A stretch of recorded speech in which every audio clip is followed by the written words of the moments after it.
I don't see any problem with allowing individuals to transact using digital payments, because there, at least the court needs to agree to a subpoena of your records. And it's not so easy as the government just pushing a button, or some government employee pushing a button, or pushing a set of keystrokes more accurately, and banning your purchases or banning you from having certain types of purchases.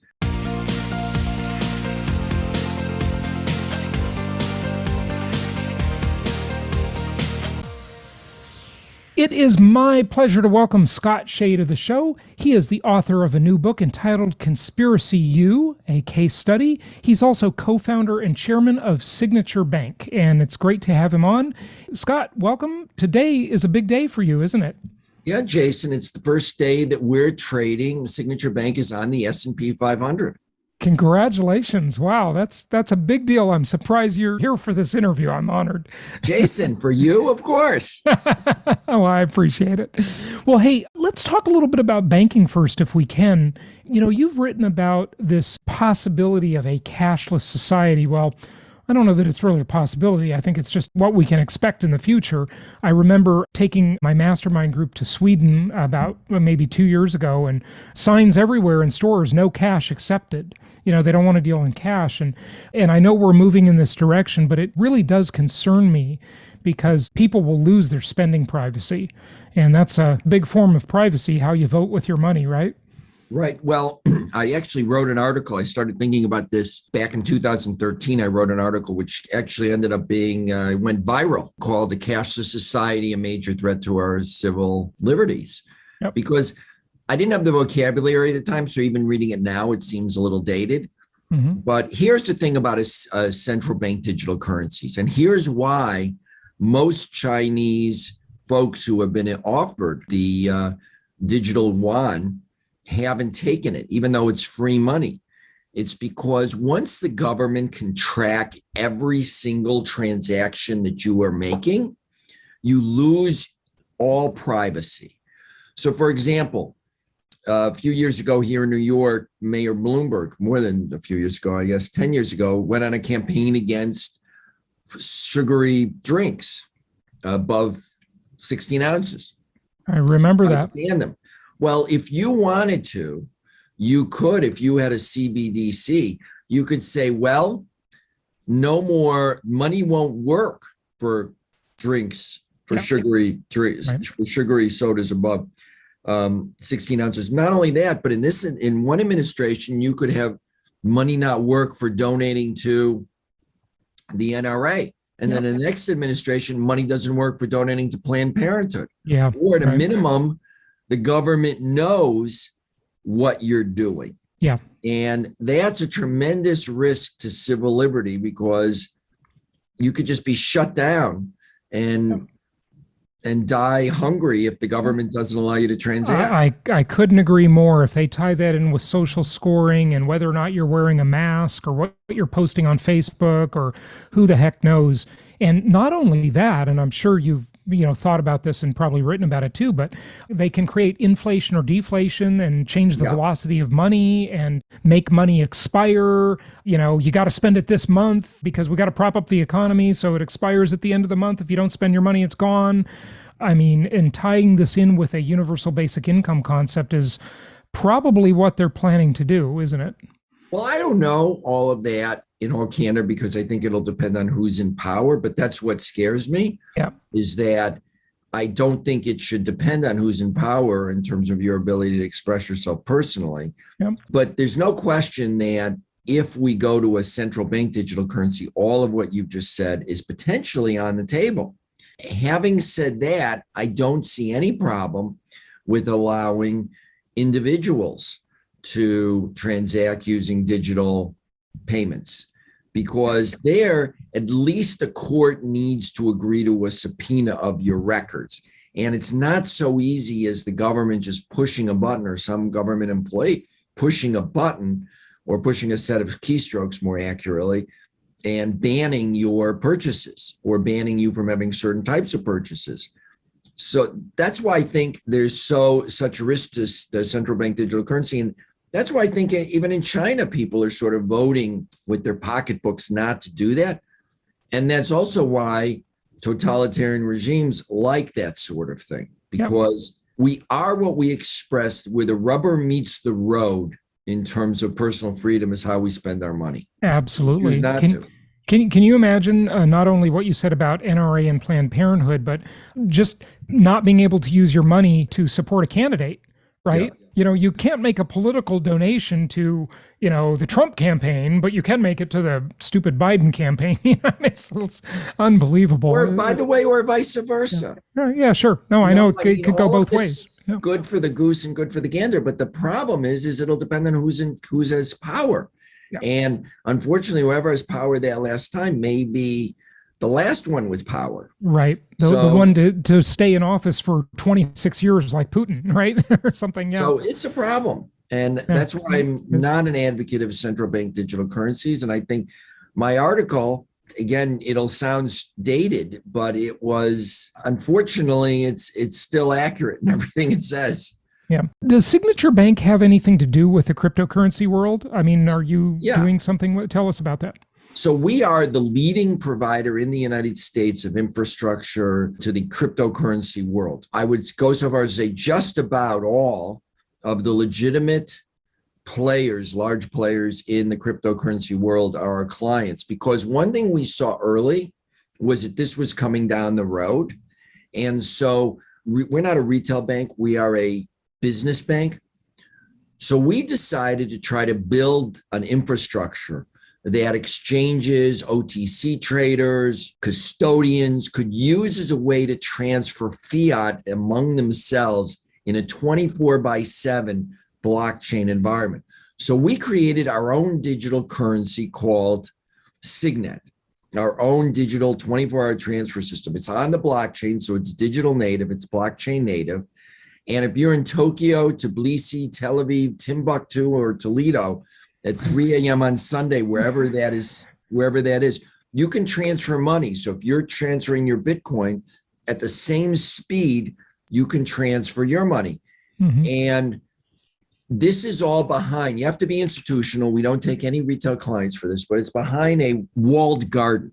Mm-hmm. In other words, if you're behind the walled garden and you're a big player, you can transfer, as I said, 24/7 as fast as the blockchain refreshes, which, since we're in charge of refreshing it in there, it's no longer than 25 seconds. So it takes away credit risk from people.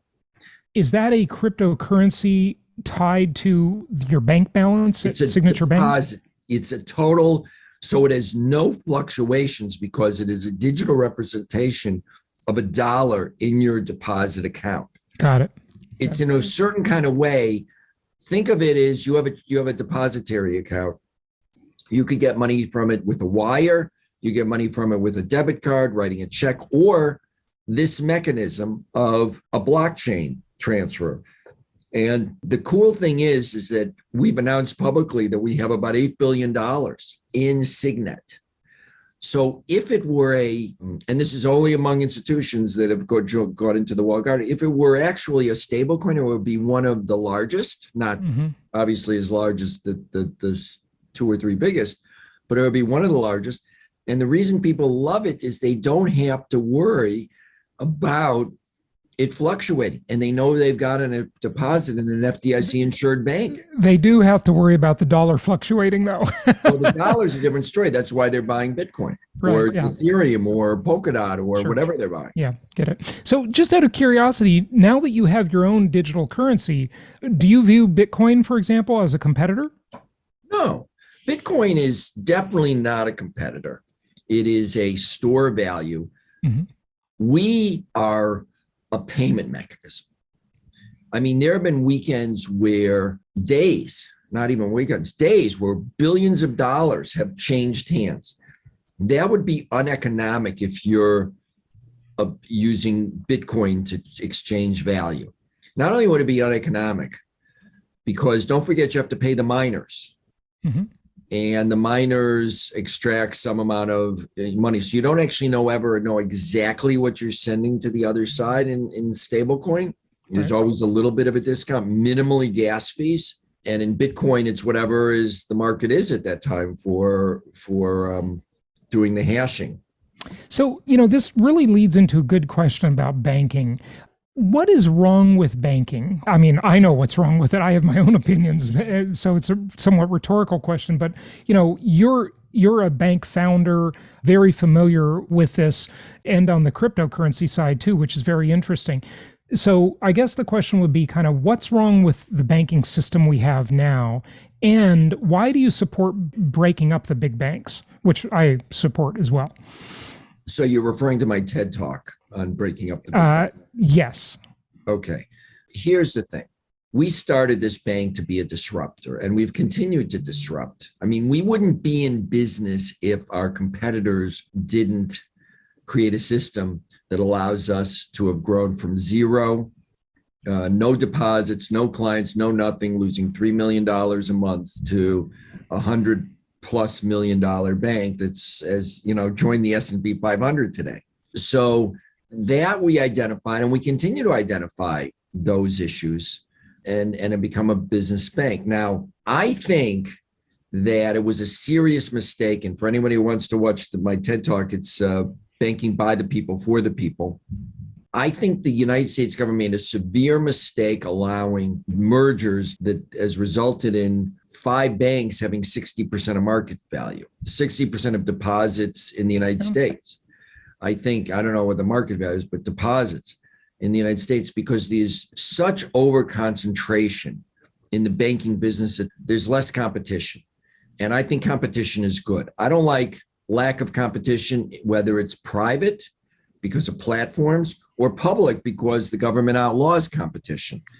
Chase Manhattan in New York, JP Morgan Chase, consists of, just in the last X number of years, 19 banks. There used to be JP Morgan, there used to be Chase, there used to be Manny Henny, there used to be Chemical. I could go on and on. Yeah. And years ago it was the House of Morgan, right? Sure. And so there used to be 19 banks you could go to try to convince them that they should make a loan to you. Right. Or 19 banks that you could evaluate their loan portfolio and decide you were going to put a deposit there. Now there's one, and there's danger in that. Oh, there's huge danger in that.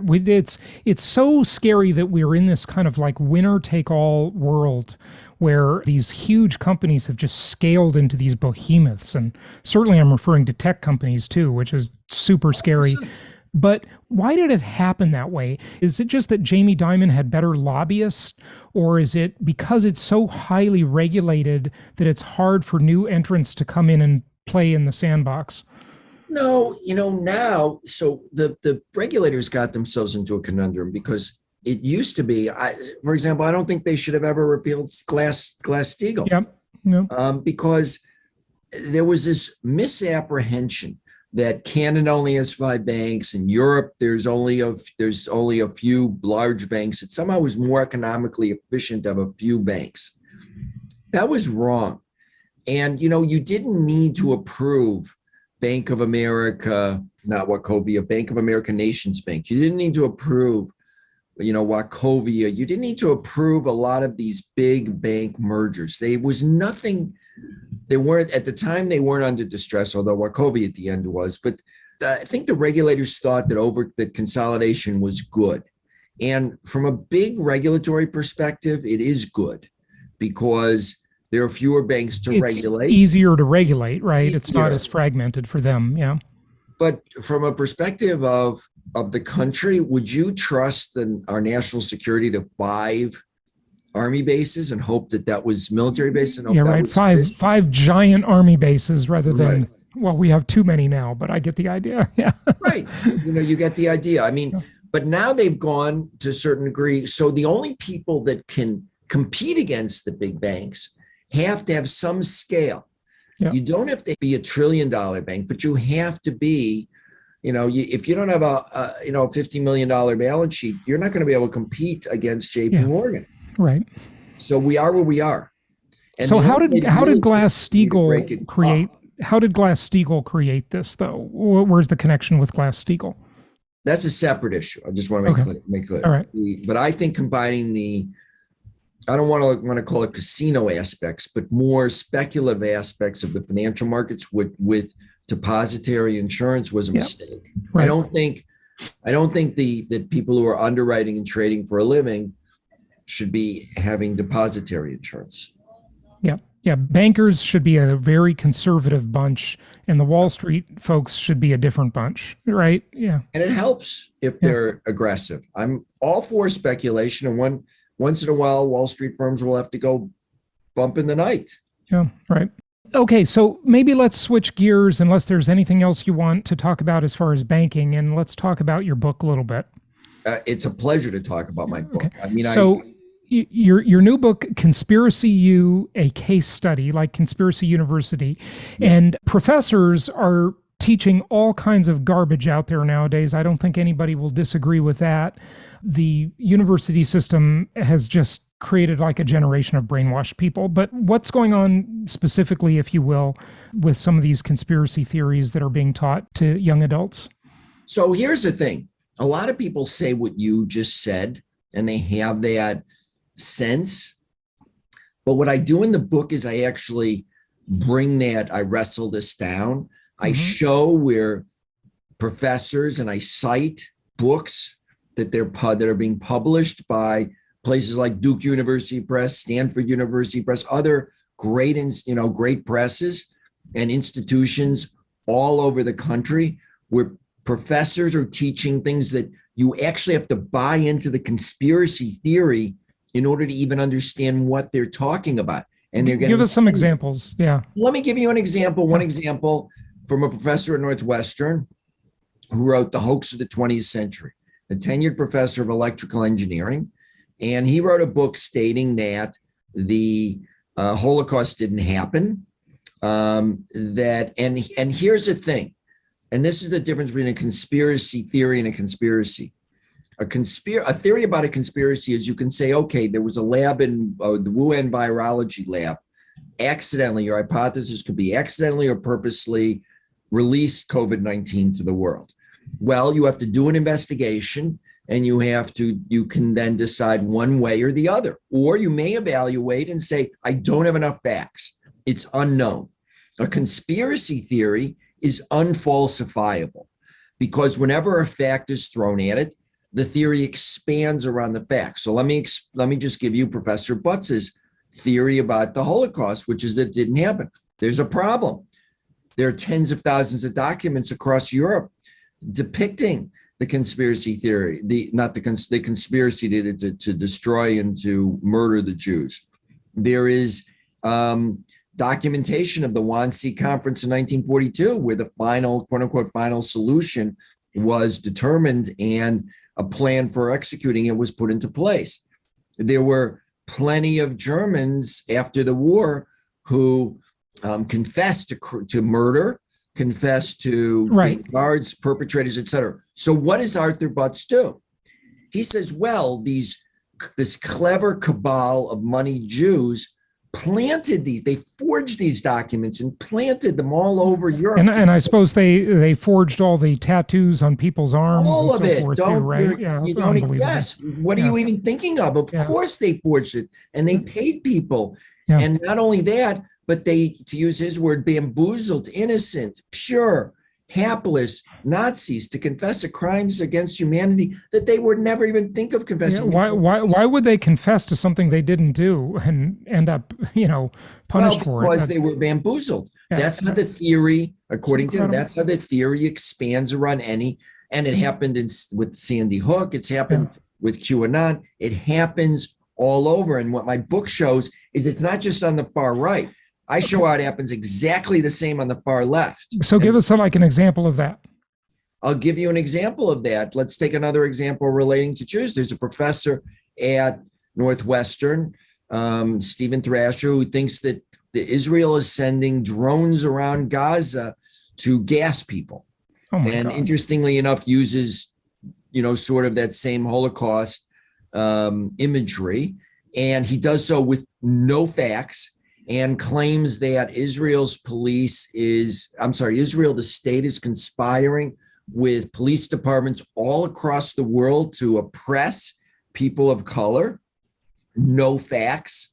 I mean, I can go on and on. He is essentially doing exactly what Arthur Butts is doing, which is creating a conspiracy theory. And anytime someone brings something against it, the theory expands. This is a professor of social justice reporting.